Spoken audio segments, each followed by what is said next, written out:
টিএমসির নেতারা আমাদেরকে অনেক কিছু গালাগালি ভাষা প্রচুর করে গালাগালি করেছে, অনেক খিস্তি খারাপ করেছে, ছাড়া করবো, বম বেঁধে ঘরে ফেলে দেবো, উইকেটে লাঠি দেখিয়েছে, আমাদেরকে অনেক কিছু ভাষায় দেখিয়ে দিচ্ছে দেশের শাসক দলেরা। 14 বছর আমরা কিন্তু খুব কষ্টের মধ্যেই ছিলাম। এখানে হাজার হাজার টাকা আসছে, তৃণমূলের কর্মীরা তারা একটাও আমাদেরকে বলেনি যে অমুক জায়গায় কাজ হবে। 10খানা ঘর এসছে, তাদের নিজেদের মধ্যেই সব বিলি করছে। আমরা এই টিএমসির পদ থেকে আমরা রেহাই পেয়েছি। তৃণমূল নামক দলটি পশ্চিম বাংলাতে শাসকের নাম করে এরা মানুষকে শোষণ করছে, এবং এই যে আপনাদের সামনে এই যে ক্লাব ঘরটা যে দেখছেন, এই ক্লাব ঘরটা তৃণমূল নামক এই শাসক দল এসে এইটাকে জবরদখল করে নেই। স্বেচ্ছায় দিয়েছেন?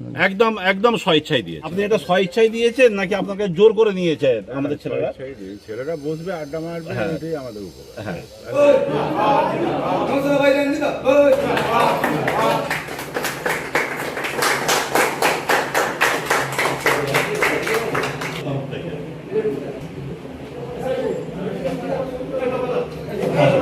আমাদেরকে অনেক কিছু গালাগালি ভাষা প্রচুর করে গালাগালি করেছে। আমার মা গেটের সামনেটায় দাঁড়ায়, অনেক খিস্তি খারাপ করেছে, দাঁড়িয়ে মুতেছে, আমার মাকে দেখাচ্ছে, অনেকভাবে নিত্য নতুন করে দেখাচ্ছে, ঠিক আছে। তার পরের দিন, ভোটের পরের দিন, যেদিন ভোট গণনা হচ্ছে সেই দিনে আমাদেরকে বলেছে ঘর ছাড়া করবো, বম বেঁধে ঘরে ফেলে দেবো, উইকেটে লাঠি দেখিয়েছে, আমাদেরকে অনেক কিছু ভাষায় দেখিয়ে দিচ্ছে দেশের শাসক দলেরা, টিএমসির নেতারা। আমাদের অনেক পাড়ার ছেলেরা আছে আমার পাশে, সবাই সাথ দিয়েছে আমার সাথে, অনেক ব্যবহার ভালো করেছে। আমাদের যে কর্মীগুলো আছে সেই কর্মীগুলোটাকে বলার জন্য ধন্যবাদ। 14 বছর আমরা কিন্তু খুব কষ্টের মধ্যেই ছিলাম। এই টেপুর গ্রামে আমরা যখন আমাদের সিপিএম পার্টি ছিল 34 বছর, আমি পঞ্চায়েত ছিলাম। আমি সকলকে নিয়ে আমি কাজ করেছি। এখানে হাজার হাজার টাকা আসছে, তৃণমূলের কর্মীরা তারা একটাও আমাদেরকে বলেনি যে অমুক জায়গায় কাজ হবে। 10খানা ঘর এসছে, তাদের নিজেদের মধ্যেই সব বিলি করছে।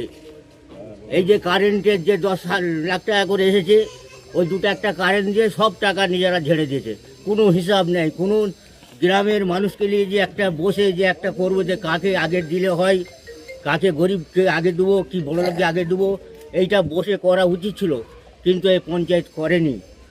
তা যাই হোক, আমরা এই টিএমসির পদ থেকে আমরা রেহাই পেয়েছি, আমরা এই আয়েস করছি, আমরা খুব ভালোই আছি। এখন বাগনান 1 নম্বর আমাদের যে পঞ্চায়েত, আমি নাম বলছি না, সেও খুব অত্যাচার করেছিল, যাই মারধরও করেছিল। এই ভোট গণনার সময় আমি গেলাম, অনেক মারধরও করেছিল, কিন্তু ভয়ে আমি পালিয়ে এসেছিলাম।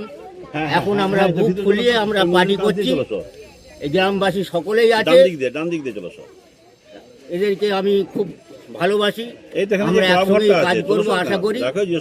আমার সাথে যা আসবে আমরা একসঙ্গেই গ্রামের মানুষকে বসে আমরা কাজ করব।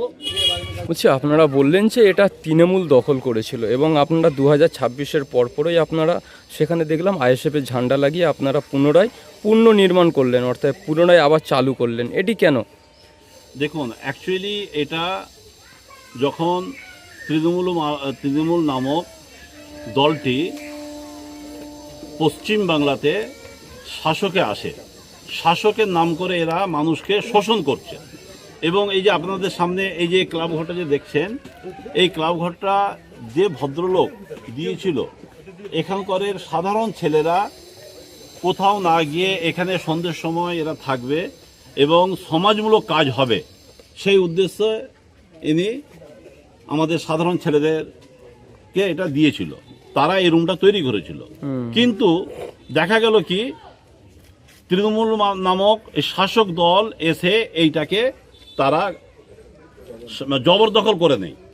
এই জবরদখল করে নেবার পর এখান থেকেই ওরা বিভিন্ন অসৎ কাজ করতে থাকে।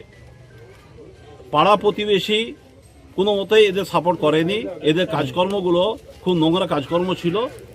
আজকে প্রায় কম বেশি 14-15 বছর পর এইটা আজকে শাসক দলের কাছ থেকে, যারা শোষণ করত তাদের কাছ থেকে এটা মুক্তি নিল, মানে এটা ফিরিয়ে নিল। যেভাবে জবরদখল করেছিল সেখান থেকে এখানকারেরই ছেলেরা এটাকে ফিরিয়ে নিল, ফিরিয়ে নিয়ে ওই ভদ্রলোকের হাতে তুলে দিয়েছে, যার এই ক্লাব ঘরটা ছিল, যার এই জায়গাটা ছিল। উনি কিন্তু আমাদের ইন্ডিয়ান সেকুলার ফ্রন্টে যে ছেলেরা এখানে ভালো কাজ করে, তারা সমাজ সেবকমূলক কাজ করে, তাদের ঘর উনি বলল যে ঠিক আছে তোমরা এটাকে নিয়ে ব্যবহার করো। স্বেচ্ছায় দিয়েছেন? একদম একদম স্বেচ্ছায় দিয়েছে। এই ব্যক্তি আমাদের সামনে আছে। দাদা আপনি একটু আগে আসুন। আপনি এটা স্বেচ্ছায় দিয়েছেন নাকি আপনাকে জোর করে নিয়েছে আমাদের ছেলেরা? ছেলেরা বসবে, আড্ডা মারবে, এটাই আমাদের উপকার। হ্যাঁ, আর কিছু না। আপনার গ্রামের আপনার ছেলে প্রতি তো থাকবে, কোনো জোরজবস্তি নেইনি। সব গ্রামের ছেলেরা থাকবে, আনন্দ করে ফুর্তি করবে, বসে থাকবো, ঠিক আছে। আপনারা নিশ্চয় শুনলেন সকলে।